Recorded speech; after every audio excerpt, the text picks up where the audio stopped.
بھالو اور لومڑی۔ بھالو میاں اکثر بھی لومڑی کی چالاکیوں کا شکار رہتے تھے۔ آج بھی ایسا ہی ہوا۔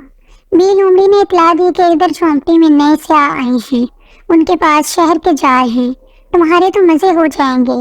وہ بیچارہ لالچ میں اس طرف نکل گیا جس طرف کا لومڑی نے بتایا تھا، لیکن کچھ دور جا کر اسے اندازہ ہوا وہ پھر اس کی چال میں آ گیا ہے، کیونکہ دور دور تک کسی جھونپڑی کا نام و نشان تک نہ تھا۔ اس کے پاؤں بھی زخمی ہوئے کیونکہ راستے میں کانٹے تھے۔ آج اس کو لومڑی پر بہت غصہ آیا اور اس نے ارادہ کیا اب وہ ضرور بدلہ لے گا۔ شام کو وہ اپنے دوست ہاتھی کے پاس گیا اور تمام ماجرا سنایا۔ اس نے بھی مدد کرنے کا وعدہ کیا اور مل کر لومڑی کو سزا دینے کا منصوبہ بنایا۔ جنگل میں ہر روز کسی نہ کسی جانور کو بادشاہ شیر کے حکم کے مطابق ڈیوٹی دینا ہوتی تھی۔ وہ اپنے مقررہ دن پہرا دیتا اور امن و امان قائم رکھتا۔ وہ دن آ گیا جس دن بھی لومڑی کی ڈیوٹی تھی۔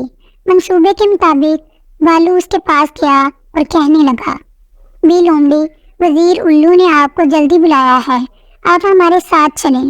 ہاتھی نے بھی یہی الفاظ دہرائے اور بتایا کہ بادشاہ سلامت بھی وہی ہے۔ لومڑی نے کہا، میری تو آج ڈیوٹی ہے، میں کیسے اپنی جگہ چھوڑ کر جاؤں؟ بھالو نے کہا، آپ کی مرضی، ہمارا فرض تھا آپ کو بتانا، اب آپ جانیں اور بادشاہ سلامت۔ یہ کہہ کر وہ دونوں چلے گئے کہ وہ بھی کچھ سوچ کر ان کے ساتھ چل پڑی۔ بادشاہ کا شاہی گھر کافی فاصلے پر تھا۔ وہ تینوں آگے پیچھے جا رہے تھے کہ اتنے میں بھالو کو اپنے بچے کی آواز سنائی دی اور وہ ابھی آنے کا کہہ کر چلا گیا۔ ہاتھی بھی پیاس کا بہانہ کر کے دوسری طرف مڑ گیا۔ بی لومڑی بھگتی جا رہی تھی کہ اس کو شیر کی داڑ سنائی دی۔ جب اس نے غور کیا تو آواز اس طرف سے آ رہی تھی جس طرف اس کی ڈیوٹی تھی۔ اس کو ساری بات سمجھ میں آ گئی کہ وہ بیوقوف بن چکی ہے، اب اس کو سزا ملنی تھی۔ اس سے پہلے کہ کوئی اسے بلانے آتا وہ خود ہی بادشاہ کے سامنے پیش ہو گئی۔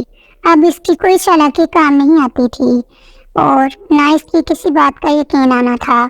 بادشاہ شیر نے اس کی لاپرواہی پر اس کو سخت الفاظ میں ڈانٹا اور سزا تجویز کی کہ اب اس کو پورا 1 ماہ ڈیوٹی دینا ہوگی۔ یہ سن کر بی لومڑی کے ہوش اڑ گئے۔ بادشاہ کے جانے کے بعد بھالو اور ہاتھی درخت کے پیچھے سے سامنے آئے اور یک زبان ہو کر بولے، اب مزہ آیا کہ دوسروں کو تنگ کرنے کا انجام کتنا برا ہوتا ہے۔